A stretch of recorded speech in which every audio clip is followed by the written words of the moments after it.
3-4 महीने पहले की बात है, एक बेरोजगार लड़का था और बेरोजगार युवाओं को रोजगार का सपना दिखाकर उनका पैसा खर्च करवाया जा सकता है। थोड़ा बहुत उनके पास पैसे तो वैसे भी नहीं होते, अगर थोड़ा बहुत है तो वो लिया जा सकता है। तो उसे किसी ने बताया कि गवर्नमेंट ने एक योजना शुरू की है जिससे बेरोजगार युवाओं को सरकार पैसे दे रही है, वो भी बिना किसी ब्याज के। लेकिन ये फॉर्म भरना थोड़ा सा मुश्किल है क्योंकि इसमें आपके थोड़े से पैसे खर्च होंगे, काफ़ी सारे आपको डॉक्यूमेंट चाहिए होंगे और आपको एक प्रोजेक्ट रिपोर्ट भी तैयार करवानी पड़ेगी। जी हाँ, मैं बात कर रहा हूँ मुख्यमंत्री युवा स्वरोजगार योजना की।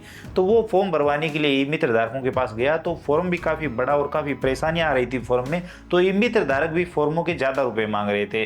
तो उसके बाद ई मित्र धारक ने बताया कि इसके लिए आपको एक प्रोजेक्ट रिपोर्ट तैयार करवानी होगी और वो आप सीए से करवा सकते हैं। अब इस प्रोजेक्ट रिपोर्ट को बनाने के लिए 1500 2000 से लेकर 3-4 हजार रुपए तक लग रहे थे। तो उसने किसी ना किसी तरीके से घर वालों से और कुछ पैसे जुटाकर ये प्रोजेक्ट रिपोर्ट तैयार करवाई।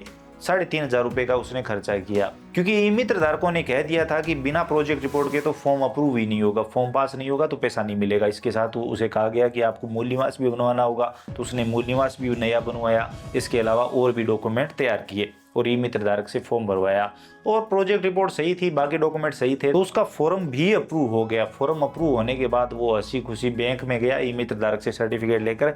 तो बैंक वालों ने एक बड़ी लिस्ट थमा दी कि आपको ये डॉक्यूमेंट चाहिए, जिसमें संस्था आधार हो गया, उद्योग आधार हो गया। इसके अलावा अगर आप कोई पशुपालन कर रहे हैं तो आप किससे ले रहे हैं वो पशु, और उनके पशुओं का स्वास्थ्य सर्टिफिकेट हो गया।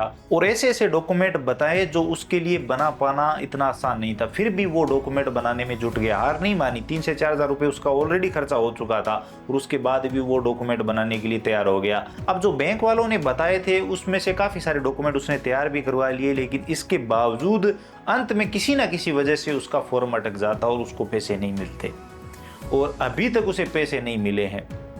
अब बैंक वाले कभी कुछ कमी निकाल रहे हैं, कभी कुछ कमी निकाल रहे हैं। और अब ये कहानी उस एक लड़के की नहीं है, राजस्थान के हजारों लाखों युवाओं की है। उन्होंने काफ़ी सारे मुख्यमंत्री युवा स्वरोजगार योजना के फॉर्म भरे, फॉर्म अप्रूव भी हुए, लेकिन मेरी जानकारी में ऐसा कोई नहीं है जिसे ये पैसा मिल गया हो। मतलब इतने सारे फॉर्म भरे गए थे, उसमें से शायद 1% को भी पैसा मिला है तो बढ़िया है। अब मैं अपने बारे में बताऊं तो मैंने भी फॉर्म भरा था और मैंने सारे डॉक्यूमेंट तैयार करवा लिए थे। उसके बाद जब मैं बैंक गया तो बैंक वालों ने एक लिस्ट थमा दी, तो वो लिस्ट के डॉक्यूमेंट भी मैंने तैयार करवा लिए। उसके बाद बैंक वालों ने बोला कि आपके पास तो ऑलरेडी रोजगार है, आप तो ई मित्र कियोस्क हो, आप तो सीएसपी हो, तो आपको ये पैसा नहीं मिल सकता। मैंने बोला गवर्नमेंट तो ये भी कह रही है कि आप अपना रोजगार बढ़ा सकते हो, तो क्यों नहीं मिल सकते। तो बैंक मैनेजर ने मुझसे कहा कि ये तो बेरोजगार युवाओं के लिए ही है, अगर आपके पास रोजगार है तो आप इसके लिए योग्य नहीं हो। तो जो मेरे पैसे खर्च हुए प्रोजेक्ट रिपोर्ट में, फॉर्म में, वो ऐसे ही चले गए। और फॉर्म भरने से पहले मैंने ये कंफर्म किया था कि ये रोज़गार को बढ़ाने के लिए पैसे मिलते हैं कि नहीं, तो उसमें क्लियरली बताया गया था कि आप रोज़गार बढ़ाने के लिए भी ये लोन उठा सकते हैं, लेकिन मुझे ये पैसा नहीं मिला। इसके अलावा मैंने काफ़ी सारे लोगों के गांव में फॉर्म भरे, आसपास के गाँव से भी लोग आए, उनके भी फॉर्म भरे और उनके फॉर्म अप्रूव भी हुए, लेकिन उनमें से किसी को ये पैसा नहीं मिला। चाहे किसी की कुछ वजह हो, किसी की कुछ वजह हो। तो उसके बाद मैंने ये फॉर्म भरने बंद कर दिए क्योंकि मुझे पता है ये काम होगा नहीं। और अगर आप एक ई मित्र कियोस्क हो तो आप भी ये फॉर्म मत भरिए क्योंकि आपको पता है कि पैसे उसको मिलेंगे नहीं। अगर सामने वाला कहता है कि मैं ले ही लूंगा तो बात अलग है, बाकी पैसे मिलेंगे नहीं, 99% तो नहीं मिलेंगे। तो फिर क्यों पैसे खर्च करवाने। बेरोजगार युवाओं की वैसे भी हालत खराब है और वो को घर वालों से किसी ना किसी तरीके से लड़ झगड़ के ये फॉर्म भरवाएंगे, ये पैसे खर्च करेंगे और उसके बाद उन्हें कुछ नहीं मिलेगा। कुछ दिन खराब होंगे, चक्कर काटेंगे बैंकों के और कुछ बनेगा नहीं। तो मुख्यमंत्री युवा स्वरोजगार योजना जैसी योजना मैंने पिछले 5-6 सालों में नहीं देखी। इसमें बहुत कम लोगों को लाभ दिया गया है। तो इस वीडियो बनाने का उद्देश्य यही है कि अगर आप ये फॉर्म भरवाने की सोच रहे हो और अगर आप सोच रहे हो कि ये पैसे हमें मिल जाएंगे, तो आप एक बार उस बैंक में जरूर जाकर आइए और उस बैंक मैनेजर से मिलिए जिस शाखा से आप ये पैसे उठाने वाले हो, कि आपको ये पैसे मिलेंगे कि नहीं और अगर मिलेंगे तो किन शर्तों पर मिलेंगे।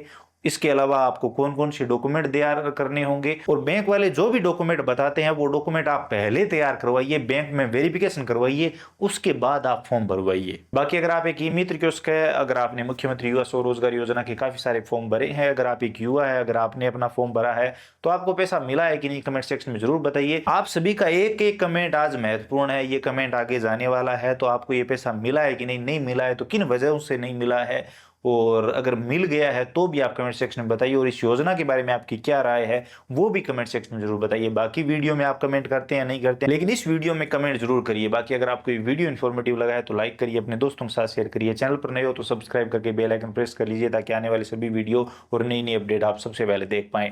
इसके अलावा अगर आपके मन में और कोई सवाल या सुझाव है, आप और कुछ भी जानना चाहते हैं तो बताइए कमेंट सेक्शन में। बाकी इस 10 लाख फ्री वाले 10 लाख के चक्कर में मत पड़िए, 1000-2000 रुपये जो जेब में है वो भी खो बैठेंगे।